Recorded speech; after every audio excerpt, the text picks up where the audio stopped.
আপনি মানুষকে সন্তুষ্ট করতে পারবেন না।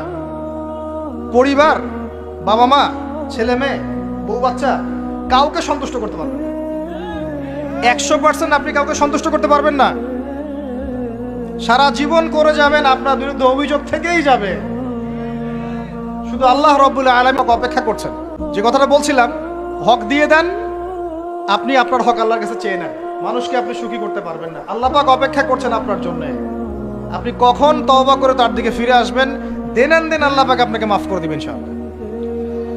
আল্লাহ পাক বলেছেন, শোনেন, ইল্লা মান তাবা, যে অনেক গুনাহ করেছে, শিরক করেছে, জিনা করেছে, মদ খেয়েছে, বেদাত করেছে, হারাম খেয়েছে, আল্লাহ পাকের অবাধ্য হয়েছে, নামাজ পড়ে নাই, যাকাত দেয় না, ইত্যাদি ইত্যাদি অনেক অন্যায় করেছে, একদিন তওবা করে ফিরে এসেছে। আল্লাহ পাক বলছেন, ইল্লা মান তাবা, যে ব্যক্তি তওবা করে ফিরে আসলো, ওয়া আমানা, এবং ঈমান নিয়ে আসলো, ওয়া আমিলা আমালান সালিহান, এবং এখন থেকে সৎ আমল করা শুরু করলো, হোক সে নারী বা পুরুষ, যে কেউ, যে কোনো বয়সের, যে কোনো বর্ণের, যে কোনো ভাষার, যে কোনো দেশের, এগুলো কিচ্ছু যায় আসে না আল্লাহ পাকের।